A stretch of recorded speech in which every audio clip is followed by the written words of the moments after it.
These three things will cut off your creativity. Let's go. Yeah, yeah, yeah, yeah, yeah. Gold, killer, gold, yeah, gold, yeah. First up, food. Bad food kills the mood. Most people get up and stop at the nearest fast food place and grab a bag of breakfast. This is how you start your day, not knowing that what you put in is what you put out. So if you put in McDonald's, you get out McDonald's. If you put in Wendy's, you get out Wendy's. Food is energy. Food is fuel, and bad fuel affects your energy, affects your mood, which also affects any creativity you need for your work or project. You know, I was a car salesman at one point, and I remember watching most of the salesmen, now over 30, come in with bags of food to eat before they start their day. And I used to watch them drag until noon, not motivated or having the energy to sell a car.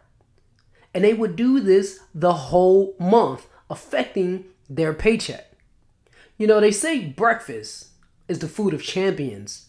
And I say it's not breakfast, it's break fast. And the first food you take in should be breaking your fast. Spacing out times that you eat allows high creativity of mind. And what I mean by spacing is having a cutoff time the night before with food intake that gives you a gap about 12 to 16 hours, I would recommend, before you put anything else back in.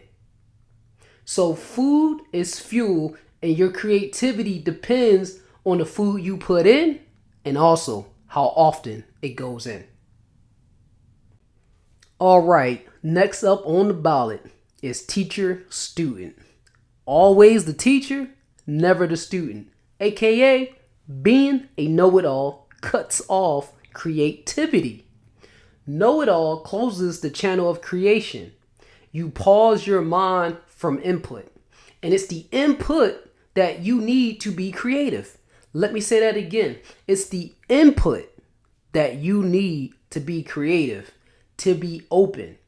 Keeping the door open keeps the mind flowing, keeps the energy moving in the right direction. For you to create, for you to mold. Learn to be receptive and take in instead of dishing out. Take in by studying, by reading, by observing before you start to create. You know, I have kids, and when I go into any situation or conversation with my kids, I go in as a student, not a teacher. I go in as a student to their situation, a student to their problem, because I know if I go in as the teacher, aka know-it-all, I miss out on opportunity to learn as a student. I miss out on opportunity to bring creative solutions to their situation or problem. You see, that's what keeps the door open. That's what keeps creativity alive. That's what keeps creativity moving in the right direction. Remaining a student, never the teacher. The key is knowing nothing, even when you think you know something. All right, last one that cuts off your creativity is opinions. The opinion of others cuts off creativity.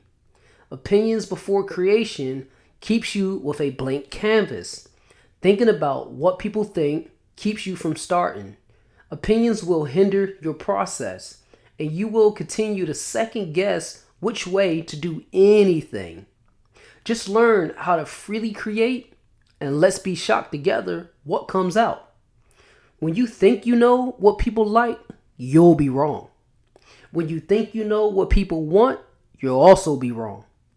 If you watched my previous video, there's no good or bad, just necessary. Just create and let the chips fall where they fall. You owe it to yourself to create freely without opinion.